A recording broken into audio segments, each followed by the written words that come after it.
Last lecture for Unit 4 here, we're going to talk a little bit more about lipid metabolism and how they're transported through the body because that winds up playing an important role in the development of cardiovascular disease.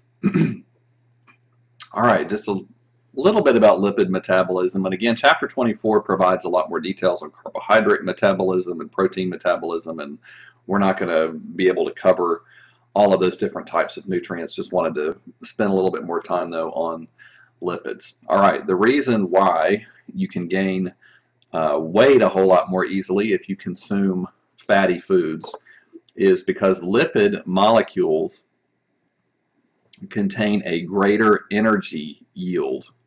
You know, for every gram of fat that you consume, there are a lot more calories in that gram versus eating a gram of proteins or carbohydrates.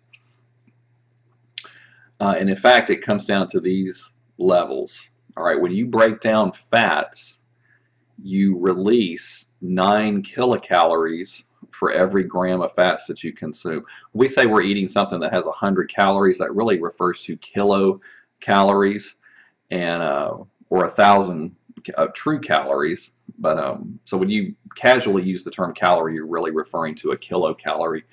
And a kilocalorie is a measurement of the stored energy in a molecule. And if you break it apart, you are releasing that energy. All right, and then what do our cells do with that energy? They use it to make ATP, as you've heard over and over and over again. Okay, so fat molecules have more stored energy in them, so as you break them down, for every gram you can make more ATP. Also, therefore, if you are meeting your energy needs, your ATP needs, then the excess is going to be stored, and that's going to cause you to start putting on weight because you're going to store the excess molecules that you don't need to break down in the form of fat. Carbohydrates and proteins, by comparison, only have 4 kilocalories per gram. So fats have over twice as many calories per gram when you consume those.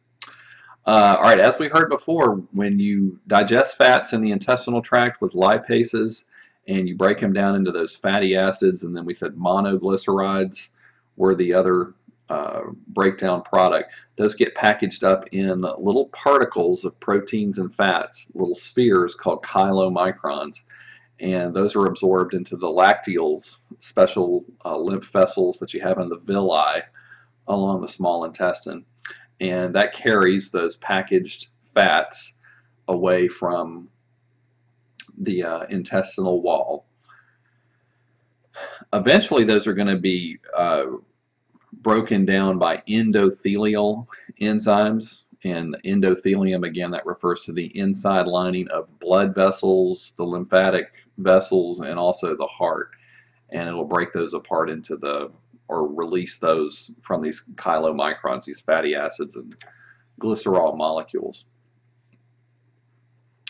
All right, cholesterol, now we already talked about that a little bit before. That is a lipid, but it doesn't look like a triglyceride. It's built from carbons and hydrogens that are arranged in rings.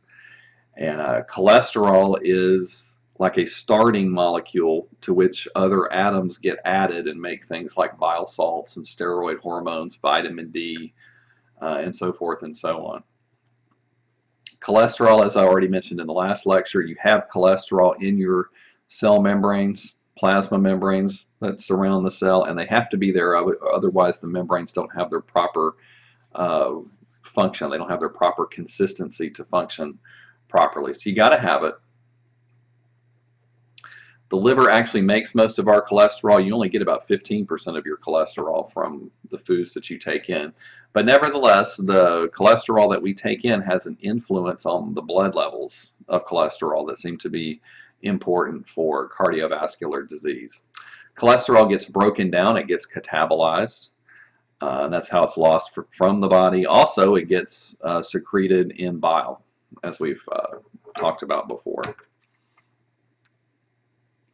All right, how is cholesterol transported around the body?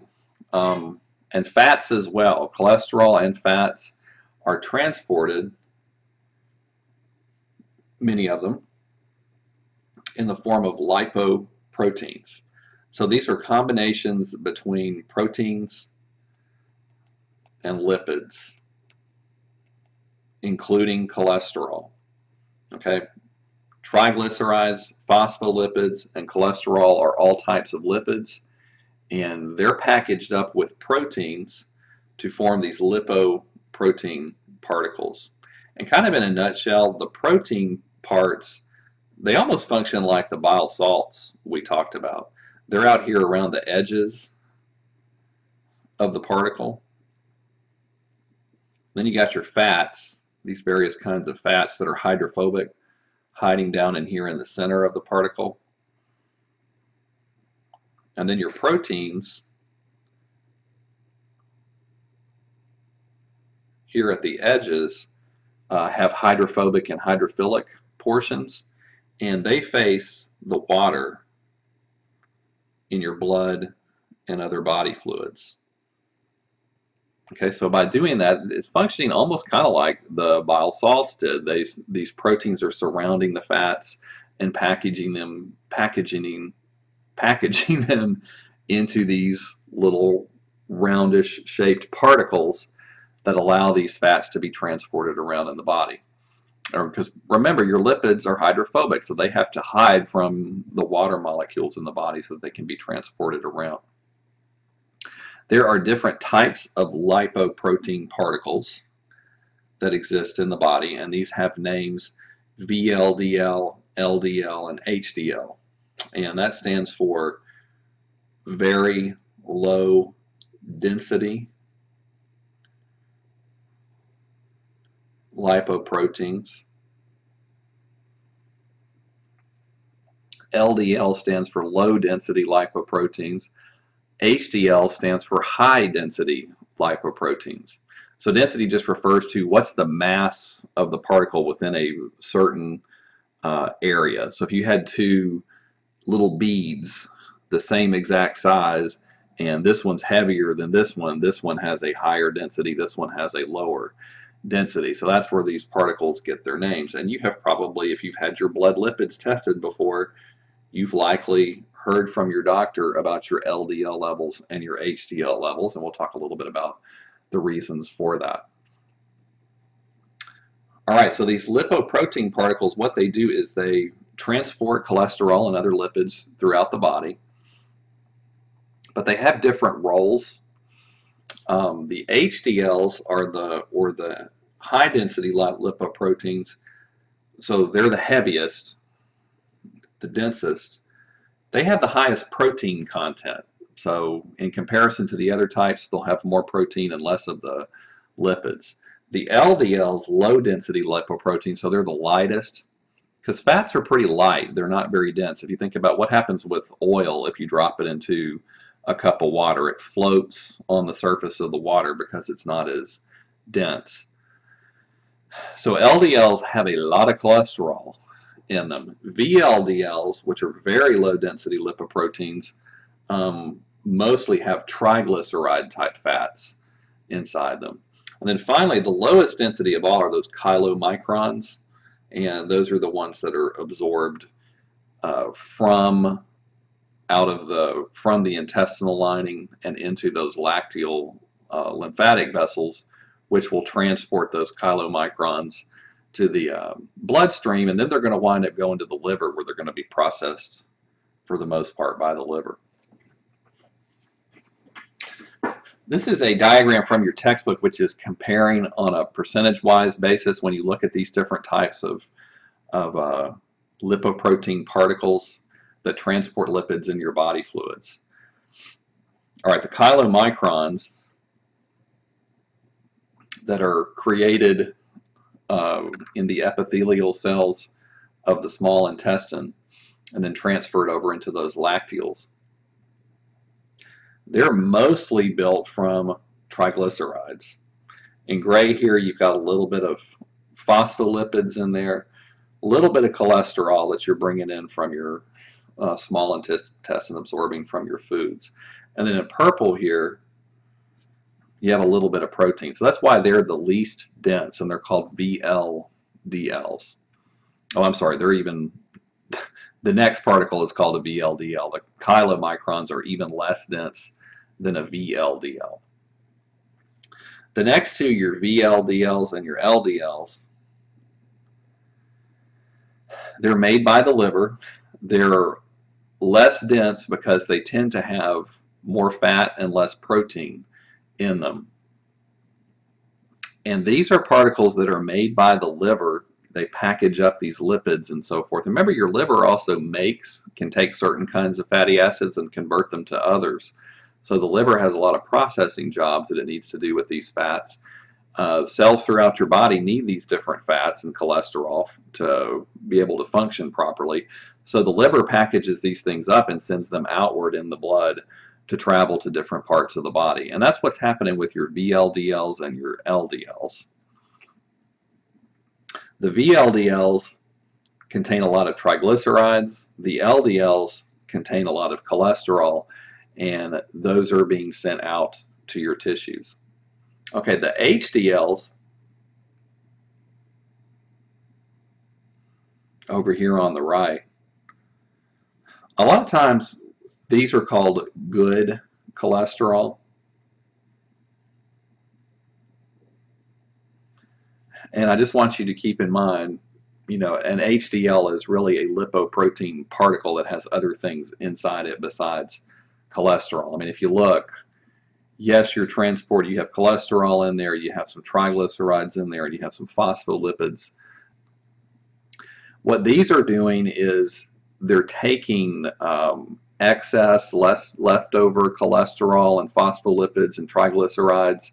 They soak those up from your tissues, and they're taking them back to the liver. So these are incoming to the liver. Your VLDL and your LDLs are outgoing from the liver. The LDLs, on the other hand, are sometimes called your bad cholesterol, because they're the ones, the LDLs are the ones that tend to accumulate in the walls of your arteries and lead to plaque buildup. They seem to be the ones that are the most involved in that, so they're often called bad cholesterol. So they sometimes, we often hear you need higher levels of HDL, lower levels of LDL. That should kind of be your goal. And there are certain dietary recommendations you can follow to try to increase your HDL levels and lower your LDL levels. And a lot of it really does boil down to the types of fats that you eat. Like we often hear, eat foods that are rich in monounsaturated type fatty acids, and those include things like olive oils and nut oils, you know, things like almonds and walnuts and so forth. Eat more omega-3 fatty acids in your diet. That may help with your cholesterol, the HDL and LDL amounts as well. Things like fatty fish and walnuts and flax seeds and some supplements that you can take for those kinds of things as well. But the story tends to change, so you just have to kind of keep abreast on the current thinking in terms of what influences your LDL and your HDL levels. Okay, and as I mentioned, the VLDLs take triglycerides from the liver and they're sending them out to your tissues, mainly to your adipose tissues, your fat tissues, for storage. We're going to store these excess triglycerides. And then the LDLs, you know, we hear about them as bad cholesterol, but you do need them at certain levels because they are transporting cholesterol to your tissues and other types of lipids as well. You got to have cholesterol for your cell membranes to make hormones, etc. Then the HDLs are taking things back to the liver.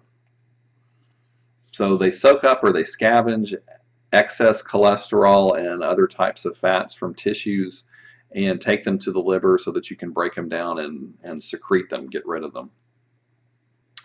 But they also do provide some cholesterol to your steroid producing organs as well. The organs have to make steroid based hormones. All right, current recommendations. All right, you shoot for a total cholesterol level of 200 milligrams per deciliter as I mentioned before. You're combined when you're looking at all of these particles together that cholesterol is transported around in. You want your total cholesterol levels to be about 200 milligrams per deciliter or less. It's generally thought if you're above 200, you have a greater risk for atherosclerosis. But it's really the LDL lipoprotein particles that are the most likely to accumulate in the walls of your arteries and start creating that plaque buildup in there that leads to atherosclerosis.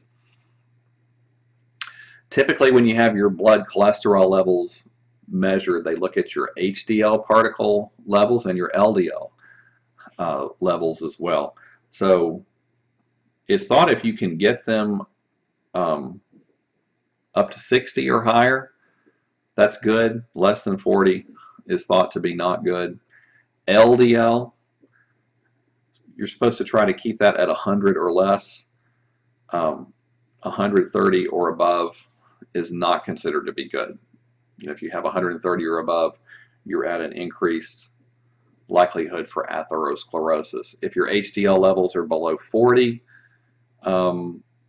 you maybe don't have enough of those. You're not scavenging, you're not soaking up excess cholesterol and so forth properly from your tissues, which could lead to more LDL formation, and that could lead to more plaque buildup in your artery. So you have to be very, so that's why those levels are monitored so carefully.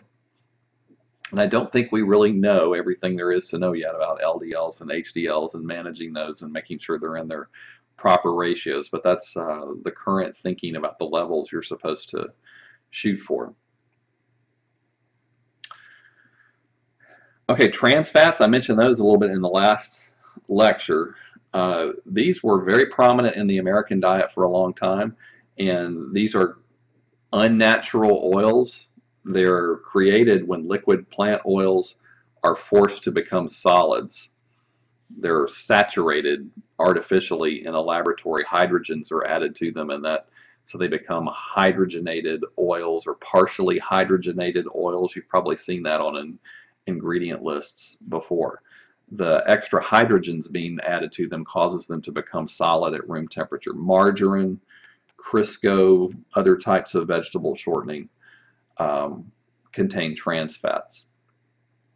So for a long time people thought these were very healthy. Well, let's don't eat butter anymore, which comes from animals and has a lot of saturated fat in it, and that's causing heart disease. Let's switch over to these trans fats instead that have been derived from plants.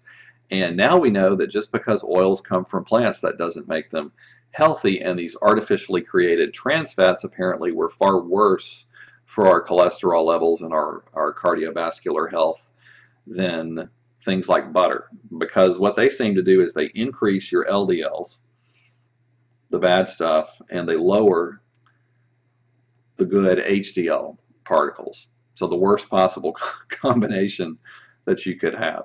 So that's why trans fats have become a dirty word. They're not really used nearly as much anymore. If you look at typical food products on the shelves, most of them don't even mention trans fats anymore. They've largely been replaced with saturated plant oils, things like palm oil and coconut oil that are naturally saturated and solid, and so those are now being included in a lot of products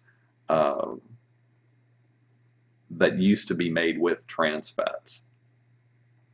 And those are likely quite a bit better for us than those trans fats were. All right, and I mentioned before the omega-3 fatty acids. These are essential. We must have them in our diets. There's a lot of buzz about these today because, as I mentioned in the last video lecture, most Americans probably don't get enough of these in our diets. Before the modern era of agriculture, when humans had to gather and hunt their own foods, the human diet was pretty rich in omega-3 fatty acids at that point. And you know, that's when our human bodies and metabolism and so forth developed and evolved, was back during those times.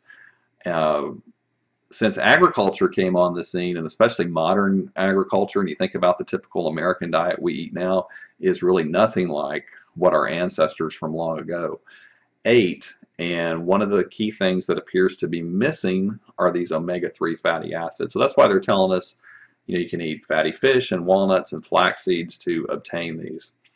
And when people take in more of these omega-3 fatty acids,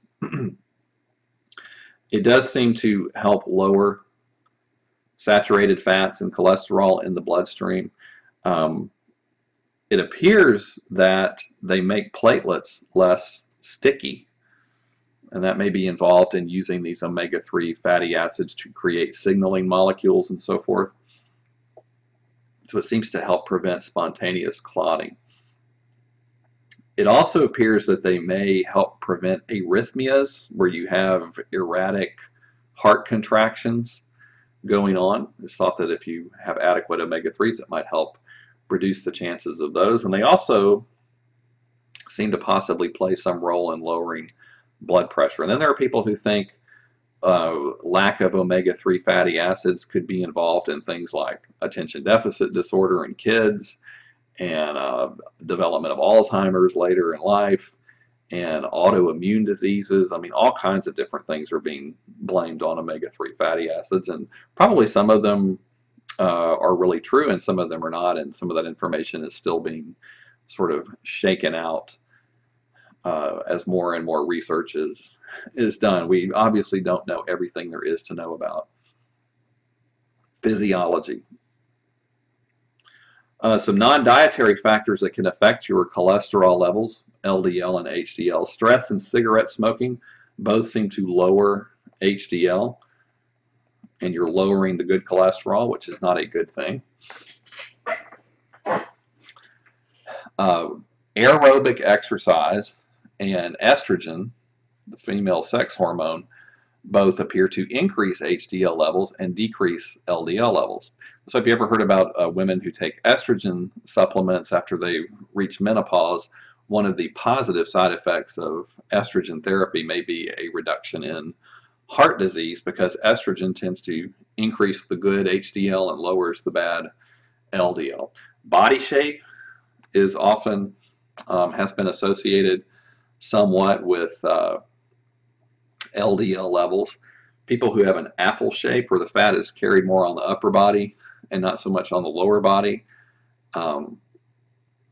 tend to have higher levels of LDL and higher cholesterol levels in general, which puts them at a higher risk for heart disease. Whereas your pear-shaped people, who have more fat on the hips and thighs, seem to have lower cholesterol levels and lower LDL levels compared to your apple-shaped people.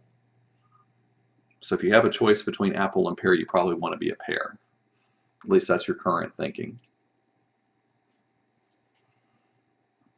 All right, when do people need to be treated for cholesterol levels? LDL levels have to be checked.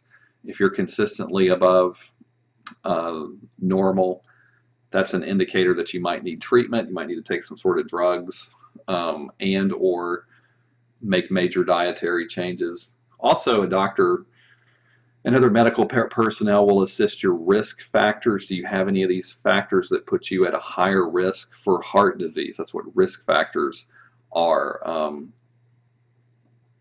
For example, do you have a family history of heart disease? Most of us do, but some families are worse than others. Are you a smoker?